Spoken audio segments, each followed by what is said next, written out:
바레인에서 공식적으로 테스트가 시작되었고 우리는 이미 페라리의 디퓨저, 아우디의 측면 패널 등 여러가지에 대한 첫 번째 소식을 논의할 준비가 되어 있습니다. 첫날부터 첫 번째 소식이 올 것이라고 말씀드렸고 그렇게 되었습니다. 또한 초기 시간 비교에 대한 업데이트도 있으며 이는 매우 중요합니다. 그 말을 하고 바로 시작하겠습니다. 페라리 SF26은 이미 디퓨저에 대해 엄청난 주목을 받고 있습니다. 왜냐하면 마라넬로에서 매우 흥미로운 작업을 했기 때문입니다. 그들은 규정에서 허용된 볼륨을 밀리미터 단위로 활용하여 추출기를 연장했습니다. 단순한 일반 디퓨저가 아닙니다. 후면 충격 구조에서 양쪽으로 올라가는 두 개의 작은 중앙 확장이 있습니다. 번역하자면 바닥 아래에서 공기를 추출할 수 있는 유용한 표면이 더 많아졌습니다. 그리고 바닥에서 더 많은 공기를 추출할 때 더 많은 다운포스를 생성합니다. 이것이 핵심입니다. 페라리가 선택한 기하학은 흐름 추출을 강화하고 전체 바닥을 더 잘 작동하게 하는 데 도움을 줍니다. 그리고 그 부속물들이 후면 날개에 더 가까워졌다는 점에 주목해야 합니다. 또한 후면 서스펜션 영역도 마찬가지입니다. 이는 DRS가 열릴 때 상호작용이 변하고 효과가 직선에서 중요하게 달라질 수 있음을 의미합니다. 이는 간단한 해결책이 아닙니다. 흥미로운 점은 경쟁자들이 이를 즉시 알아차렸다는 것입니다. 이미 바르셀로나에서 누군가 그 뒤를 주목했습니다. 메르세데스도 비슷한 것을 가지고 있지만 덜 정교합니다. 그리고 여기서 핵심 포인트가 나옵니다. 구조적인 측면에서 복사하는 것은 어렵지 않습니다. 우리는 두 개의 카본 플랩을 추가하는 것에 대해 이야기하고 있습니다. 문제는 복사하는 것이 아닙니다. 문제는 전체적으로 작동하게 만드는 것입니다. 사실 공기역학에서 아무것도 혼자서는 존재하지 않습니다. 모든 부품은 서로 연결되어 있습니다. 디퓨저를 변경하면 바닥, 빔 윙, 후면 날개, 기계적 설정을 조정해야 합니다. 이는 생태계입니다. 그리고 누군가 페라리의 솔루션을 복제하려고 할지 이해하는 것이 흥미로울 것입니다. 아니면 페라리 SF26의 특정 무기로 남을 것인지. 하지만 여기서 끝나지 않습니다. 실제로 바레인의 사진을 보면 또 다른 선택이 더 잘 보입니다. 즉 측면 라디에이터 입구입니다. 아래쪽이 형성되어 있고 프레임 쪽으로 눌려 있습니다. 이 영역은 냉각뿐만 아니라 측면 아래로 공기를 유도하는 데도 중요합니다. 만약 조종석 옆에 고압 영역을 만들 수 있다면 압박규에서 발생하는 난기류를 더 잘 밀어낼 수 있습니다. 그리고 이것은 바닥 작업에 도움이 됩니다. 요컨대 페라리는 흐름을 매우 정밀하게 제어하려고 하고 있습니다. 그리고 앞 서스펜션이 있습니다. 멀티링크 3사에서 보면 과거에 비해 더 공격적인 철학이 눈에 띕니다. 상단 삼각형이 드디어 기울어져 있습니다. 앞날개에서 오는 공기를 더 잘 유도하기 위해서입니다. 하지만 몇몇 경쟁자들에 비해 주의해야 합니다. 페라리의 앞부분은 덜 극단적으로 보입니다. 특히 뒤쪽 암에서요. 다른 포뮬러 카들처럼 그렇게 뒤로 물러나고 길게 뻗어 있지 않습니다. 더 보수적인 선택인가요? 아니면 차의 전체적인 균형과 일치하는 건가요? 이것은 트랙에서만 알 수 있습니다. 그리고 트랙에 대해 말하자면 첫 느낌으로는 온보드 영상이나 확정적인 이미지 없이 페라리가 뒷부분에서 꽤 많이 움직이는 것 같습니다. 소음과 수정에서 다루기 쉽지 않은 뒤쪽이 느껴집니다. 해밀턴은 세션 초반에 스핀도 했습니다. 이는 한계가 아직 그렇게 안정적이지 않다는 신호입니다. 하지만 여기서는 조심해야 합니다. 이것이 공기역학적인 선택인지 알 수 없습니다. 어쩌면 조금 더 극단적인 세팅일 수도 있습니다. 더 가벼운 뒷부분으로 특정 구성 테스트를 위해서요. 아니면 구동력의 기계적인 문제일 수도 있습니다. 이 새로운 차들이 더 앞쪽에서 작업할 것이라고도 했던 것을 기억합시다. 이론적으로 이는 레클레르와 베스타펜과 같은 파일럿들에게 유리해야 합니다. 만약 차가 앞쪽에 많은 다운포스를 생성한다면 강한 앞쪽을 선호하는 사람들은 더 잘 적응할 수 있을 것입니다. 현재 우리는 이제 시작에 불과합니다. 더 많은 이미지가 필요합니다. 다른 GPS 데이터도 필요합니다. 그리고 실제 비교가 필요합니다. 하지만 한 가지는 확실합니다. 페라리 SF16은 소극적인 페라리가 아닙니다. 잘 연구된 솔루션을 가지고 있습니다. 목표가 분명합니다. 그리고 무엇보다도 이미 경쟁자들의 주목을 받았습니다. 다른 사람들이 당신의 디퓨저를 보기 시작한다면 당신이 정말로 흥미로운 무언가를 해냈다는 뜻입니다. 바레인에서 첫날에 내려온 페라리는 조용히 훌륭한 작업을 수행했습니다. 많은 데이터를 수집하고 실제로 많은 랩을 돌았습니다. 해밀턴과 레클레르 모두와 함께 중요한 점은 해밀턴이 뒷부분이 더 불안정할 때 조금 덜 편안함을 느낀다는 것입니다. 레클레르에 비해. 레클레르는 앞쪽에 더 많은 그립을 갖는 것을 선호하며 뒷부분은 스스로 관리합니다. 즉 그는 더 오버스티어링하는 주행을 선호합니다. 레클레르가 해밀턴에 비해. 하지만 이것이 새로운 세대의 차량입니다. 이런 주행 스타일을 갖는 것은 정상입니다. 우리는 이미 알고 있었습니다. 따라서 파일럿들도 이 주행 스타일에 적응해야 할 것입니다. 2026년에 대한 아우디에도 주목하세요. 그들은 그들의 관점에서 극단적인 솔루션을 가지고 있습니다. 실제로 바르셀로나에서는 거의 임시적인 R26으로 나타났습니다. 매우 전통적입니다. 킬로미터를 쌓고 프로그램을 시작하기 위해서입니다. 하지만 바레인에서 본 것은 다른 차입니다. 혁명은 특히 측면에서 보입니다. 명확한 개념에서 시작합시다. 메르세데스 V13의 직접적인 복사본이 아닙니다. 다른 무언가입니다. 초기 부분에서 극도로 좁아진 측면입니다. 매우 좁은 수직 입구가 있습니다. 프레임에 밀착되어 있습니다. 넓지 않고 수평이 아닙니다. 수직입니다. 이것은 공기가 들어오는 방식을 완전히 바꿉니다. 분리되고 그런 다음 관리됩니다. 아우디는 측면의 전면 단면을 사실상 최소화했습니다. 왜일까요? 가능한 한 후면으로의 직접 흐름을 최대한 해방하기 위해 측면의 혼잡을 줄입니다. 이는 바닥 디퓨저 및 후면 날개로 더 깨끗한 공기가 흐르도록 함을 의미합니다. 그리고 뒤쪽 디퓨저 쪽으로 흐름의 질을 높이면 공기역학적 효율성을 높입니다. 매우 용기 있는 선택입니다. 하지만 또 다른 면도 있습니다. 왜냐하면 공기를 후면으로 덜 유도하면 후면의 직접적인 하중이 줄어들기 때문입니다. 공기가 올바르게 유도되지 않으면 소용돌이가 생성될 가능성이 더 높아집니다. 직사각형 입구는 파워 유닛 냉각을 위한 공기를 더 잘 분리하는 데 필요합니다. 그와 반대로 후면으로 형성되고 유도될 공기와 분리됩니다. 또한 배의 상단 부분에는 디퓨저의 상단 영역에 공급하는 슬라이드가 있습니다. 앞쪽은 측면의 초기 부분이 거의 아웃워시 요소로 작용합니다. 난류를 외부로 밀어내며 후륜에서 멀리 떨어지게 합니다. 역사적 참조를 찾고 싶다면 배가 없는 메르세데스는 그리 중요하지 않습니다. 오히려 1989년 페라리 640에서 본 개념을 떠올리게 합니다. 존 바나드의 유명한 F1 89 수직 입구가 있는 매우 공격적입니다. 그리고 조던 195도 이 아우디를 많이 떠올리게 합니다. 하지만 주의하세요. 여기서는 기술적 향수에 대해 이야기하는 것이 아닙니다. 여기서는 이러한 규칙의 새로운 시대에서 현대적인 재해석에 대해 이야기하고 있습니다. 현재 바닥으로는 후면으로 흐르는 공기 흐름의 관리가 중요합니다. 아우디는 아마도 내부 레이아웃을 완전히 재구성했을 것입니다. 형상화된 라디에이터, 아마도 V6 엔진 위에 노출된 방사체에서 시작하여 측면을 훨씬 더 유선형이고 좁게 만들기 위해서입니다. 아우디의 파워 유닛의 극단적인 패키징입니다. 그리고 극단적인 패키징을 할 때 위험을 감수하는 것입니다. 하지만 끝나지 않았습니다. 아우디는 또한 앞쪽에서 RD16을 변경합니다. 새로운 앞날개로, 하중 분배에서 다른 개념으로 더 중앙에 있는 플랩, 덜 오버시, 외부로의 극단적인 방향, 앞쪽이 약간 더 낮은 노즈, 그리고 특히 앞쪽의 능동 공기역학을 위한 이중 액추에이터. 아우디는 레이싱 불스 이후 이 솔루션을 가져올 두 번째 팀입니다. 그리고 이것은 첫 몇 달 동안의 뜨거운 주제 중 하나가 될 것입니다. 일부 팀은 결국 단일 이벤트가 더 효과적일 것이라고 확신하고 있습니다. 다른 팀들은 여전히 실험 중입니다. 아우디는 이론적으로 공기역학적 관점에서 덜 방해가 되는 구성을 선택했습니다. 하지만 통합하기에는 더 복잡합니다. 더 무겁고 그리고 더 복잡한 유압 시스템을 가지고 있습니다. 결론적으로 그들은 강하게 밀고 있습니다. 하지만 진짜 질문은 하나입니다. 작동할까요? 배를 이렇게 많이 줄이면 효율성이 향상됩니다. 단 후방으로의 흐름을 안정적으로 유지할 수 있다면요. 반면에 균형을 변경하면 불안정해질 수 있습니다. 어려운 차를 가질 위험이 있습니다. 확실히 아우디는 패독의 메시지를 보냈습니다. 우리는 숫자를 채우기 위해 여기 있는 것이 아닙니다. 순수한 성능에 대해 이야기하기에는 아직 이릅니다. 개념적으로 아우디 RE16는 테스트에서 본 가장 흥미로운 차 중 하나입니다. 그리고 바르셀로나 테스트에서 본 것과 비교했을 때 가장 많이 변화했습니다. 새로운 팀이 들어와서 첫 시즌부터 이렇게 과감하게 나선다는 것은 진정한 야망이 있다는 것을 의미합니다. 이제 가장 중요한 것이 필요합니다. 크로노미터와 롱런입니다. 아이디어는 주목을 끌지만 주행시간만이 두려움을 줍니다. 실제로 테스트에서 아우디를 봤을 때 불가능하다고 생각했습니다.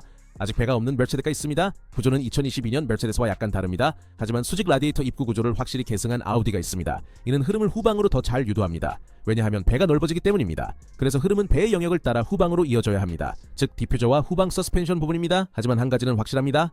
다른 팀들과는 다른 구조를 가지고 있습니다. 전통적인 펜을 더 많이 선택했습니다. 수평 라디에이터 입구와 함께, 그리고 펜 아래의 파인 부분이 더 두드러집니다. 예를 들어 아스턴 마틴을 생각해봅니다. 하지만 같은 맥라렌도 마찬가지입니다. 여러 파워 유닛을 가진 두 팀입니다. 아스턴 마틴, 혼다, 맥라렌, 그리고 메르세데스. 그래서 더 보수적인 펜을 선택하는 것은 모든 팀이 내린 선택입니다. 지면 효과 시대의 펜을 더 많이 연상시키는 펜입니다. 이전 시대의 펜입니다. 반면 아우디는 역행했습니다. 수직 라디에이터 입구를 가진 유일한 팀이었습니다. 이 선택이 보상을 받을지 지켜보겠습니다. 확실히 덜 부피가 크고 후면으로 도달할 수 있는 공기가 더 많습니다. 그래서 공기 저항이 더 적습니다. 반면 메르세데스가 2022년에 겪었던 주요 문제는 후면으로 흐름을 안내할 수 없었다는 것입니다. 왜냐하면 흐름을 최적으로 유도할 수 없기 때문입니다. 우리는 아우디가 메르세데스가 겪었던 이 문제를 해결했는지 볼 것입니다. 그리고 후방 흐름을 관리할 수 있을지도 지켜봐야 합니다. 하지만 타이어 문제에도 주의해야 합니다. 왜냐하면 페라리와 메르세데스는 매우 명확한 선택을 했기 때문입니다. CC 타이어 20세트, 그래서 많은 중간 타이어가 있습니다. 이는 단 하나의 의미를 가집니다. 그들은 아마도 경주 주말의 가장 대표적인 조합이 될 타이어 혼합에 많은 작업을 하고 싶어 합니다. 하지만 차이는 더 단단한 타이어에 있습니다. 페라리는 C1 타이어 2세트를 선택했습니다. 그리고 C2 타이어 6세트를 선택했습니다. 메르세데스는 그 반대입니다. C1 타이어 세트를 더 많이 선택하고 C2 타이어 세트를 덜 선택했습니다. 이것은 우연이 아닙니다. 왜냐하면 마라넬로에서는 C2 타이어의 윈도우를 더 잘 이해하고 싶어 하기 때문입니다. 반면 메르세데스는 아마도 극단적인 단단한 타이어에 더 집중하고 싶어 할 것입니다. 아마도 경주 관리나 더 더운 조건을 생각하면서요. 레드불은 바르셀로나에 비해 훨씬 더 균형 잡혀 있습니다. 왜냐하면 C1 타이어 2개와 C2 타이어 8개를 가지고 있기 때문입니다. 18C3 Tires, 티어 스마트한 선택, 더 현실적인 시뮬레이션. 맥라렌은 다른 방향으로 갔다. C3 타이어는 단 8세트, C2 타이어는 무려 14세트, 아스톤 마틴은 16세트의 C2 타이어를 보유하고 있다. 이는 일부 팀이 타이어의 중심적인 행동을 매우 잘 이해하고 싶어 한다는 것을 시사한다. 하지만 이제 정말로 중요한 점으로 넘어가자. 즉 포뮬러 1과 2026년이 예상보다 더 빠르게 진행되고 있다. 실제로 규정이 발표되었을 때 누군가는 훨씬 더 느린 차에 대해 이야기했다. 거의 포뮬러 2 수준으로. 그러나 초기 데이터는 다른 이야기를 하고 있다. 팀들이 피렐리에게 보낸 시뮬레이션에 따르면 바레인에서의 시간은 2025년과 거의 일치할 것으로 예상된다. 거의. 이것은 놀랍다. 왜냐하면 바르셀론에서는 약 2-3초 느린 시간이 관찰되었기 때문이다. 하지만 더 차가운 트랙에서 장착된 센서들, 추가 중량, 그리고 미지의 연료, 또한 순수 성능에 대한 제로 연구. 아무도 진정한 예선 주행을 하지 않았다. 바레인에서는 상황이 달라진다. 사키라 서킷은 강한 제동 구간이 많다. 따라서 에너지 재충전에 좋은 기회가 있다. 그리고 2026년에는 전기 관리가 중심이 된다는 점을 기억하자. 브레이크에서 잘 회복할 수 있다면 직선 구간에서 더 많은 출력을 사용할 수 있다. 게다가 또 하나의 핵심 요소가 있다. 능동 공기역학. 올해는 단순한 추월 도구가 아닐 것이다. 직선 구간에서 자유롭게 사용할 수 있다. 바레인에서는 4개의 중요한 구간이 있다. 과거에 비해 조기 활성화가 이루어진다. 일부 구역에서는 140m 더 일찍도 가능하다. 이는 더 높은 최고 속도를 의미한다. 그리고 주요 지점에서 에너지 소비가 줄어든다. 실제로 이미 누군가는 흥미로운 데이터를 발견했다. C2 타이어를 장착한 레드불이 직선 구간에서 공기 저항 없이 344에 도달했다. 명백히 베르스타펜의 뒤를 따르지 않고 작년 예선에서는 약 320에서 멈췄다. 그리고 이는 생각할 거리를 제공하는 숫자다. 하지만 주의해야 한다. 모든 트랙이 그렇게 관대하지는 않을 것이다. 2026년에 새로운 타이어와 함께 그리고 모노포드의 새로운 타이어와 함께 빠른 커브가 많은 서킷에서 2025년에 비해 하중 감소가 더 느껴질 것이다. 처음에는 진동이 있을 것이다. 몇 초의 진동도 있을 것이다. 하지만 기억해야 할 것이 있다.